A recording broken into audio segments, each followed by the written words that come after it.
possibility of some sand. It's been indurinated with organics, that's why it's black. So that's not the original colour. The original colour is what you see up there, which is like a light brownish colour. Okay, so this is all sand dunes.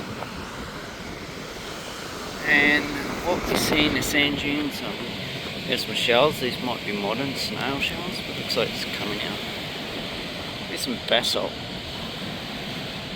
And we have this native sand, which is all broken up. We have rounded quartz. There we go. So this is a fossil or pseudo-fossil.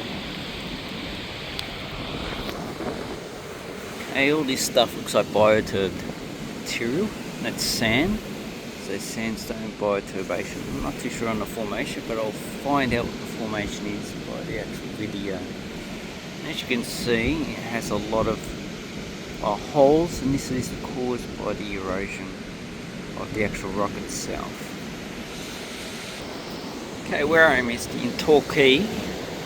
So the actual rock here is not the Otway group. This is more of a recent structure. You can see a lot of this has bioturbation. So what we have is burrows. Don't worry about this holdy structure. This is probably caused by the water being deposited. And when it dries out, these salt crystals actually form. So that will be a large part of the actual weathering process. And also, if you've got little rocks here, they tumble around during the wave time, causing the weathering of the material. That's why you get these large holes you can see in the background. Usually just rocks stuck in there. And this stuff, it's pretty fossil first. So it looks like we've got some brachiopods, got a lot of echinoderms. So a lot of fossil materials. I think this is like 5 to 15 million year old rock. So it looks like more recent cement. As you can see, this stuff is intermixed with modern materials. So and here we have black rock, black sand shall I say, and it's black because it has a lot of minerals in it. In Queensland they call this coffee rock. If it is well cemented, this is obviously not cemented at all. So if this stuff was black, I actually call it coffee rock. Here we have the internal shell. Looks like a baby cuttlefish. That's pretty interesting. Birds like to actually eat this stuff for the calcium in it. So if we actually have a look at the rock itself, the face, see it's pretty poorly consolidated. This is probably a more recent structure.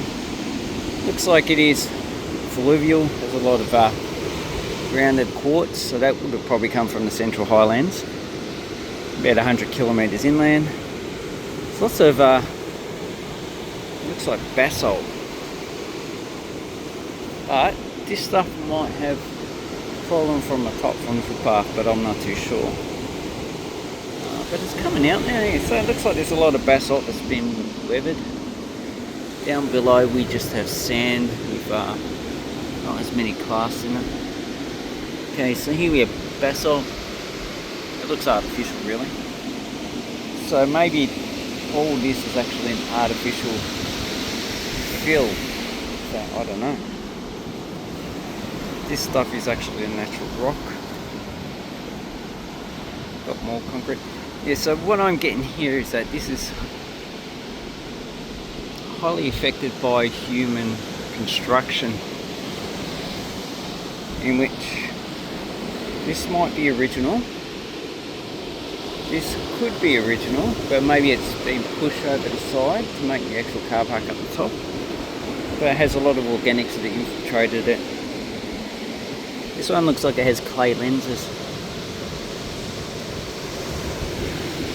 but I don't see any evidence of actually fossils or any type of animal. I like the actual seagulls over here. Wow. once again, in this big lump of rock, what I see is a lot of structures. We have smaller burial structures. This could be a root system, or more than likely it's just animals burrowing underground. There's actually quite large, so that could be a root system. And smaller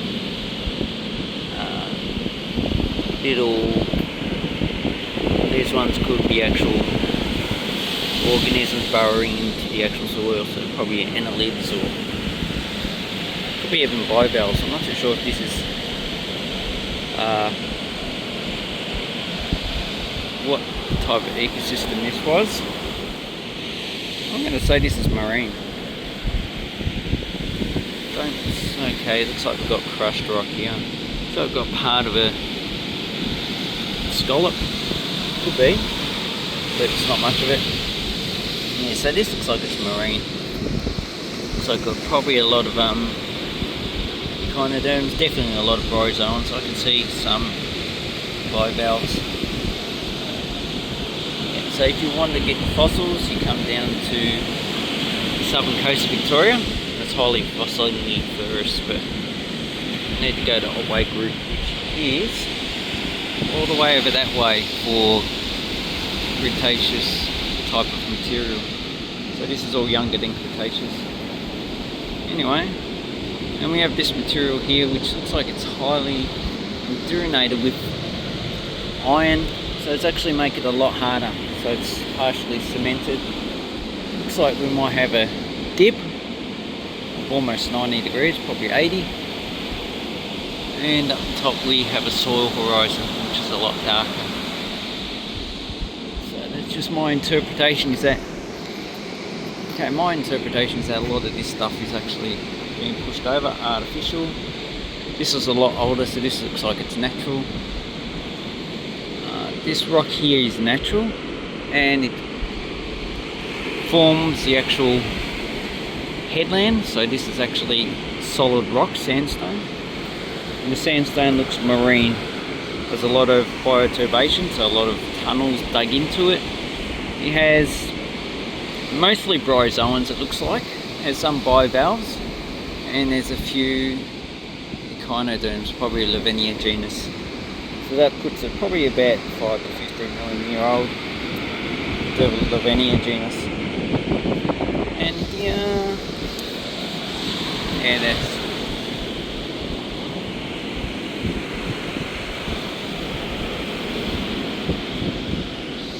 and as you can see, it's just a whole lot of it. All this rock is just pretty much just fossils. And here we have some silver gulls just sitting there minding their own business. I won't go over there and annoy them. And the actual tide is coming in. Oh, there's one behind them. Probably wants food. We have a lot of cuttlefish.